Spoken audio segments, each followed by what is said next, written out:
Treaty. Kasi mas matindi to kaysa sa nakaraan lockdown ha.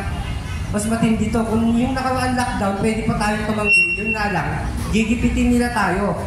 To the point na baka hindi ka makapanindigan, pero isa ako sa nakapanindigan. Unvaccinated ako.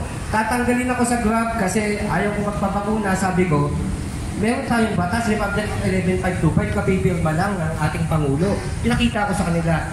Hindi yun ang utos sa Pangulo. Ma'am, kahit ba labag sa batas, susundin nyo? Hindi ko usapin ko daw yung doktor nila.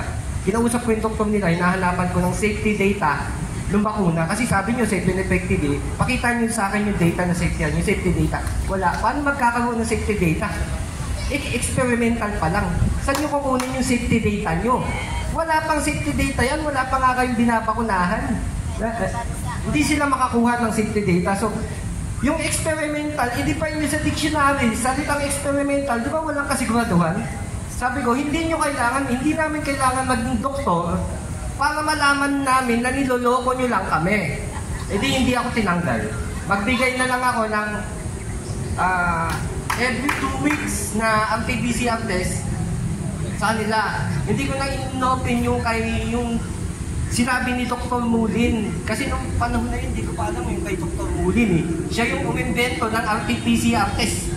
Na siya mismo nagsabi na hindi accurate ang RT-PCR test. Yung mismong umimbento ng RT-PCR test, nagsabi na hindi accurate yan. Tapos sila, na hindi naman sila umimbento, ay nakipantetest nyo sa mga nagkaka-COVID.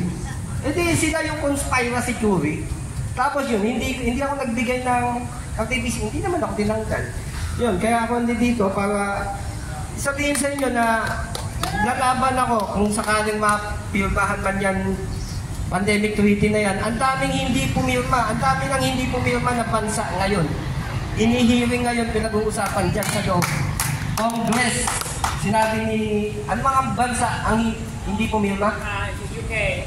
Madami na. Ang masama nito, etong bansa natin,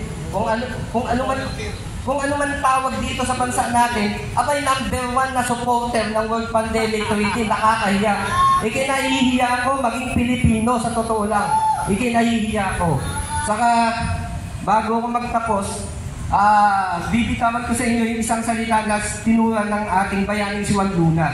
Mas maganda pang mamatay sa digmaan kaysa mapasa ilalim sa pamamahala ng mga dayuhan.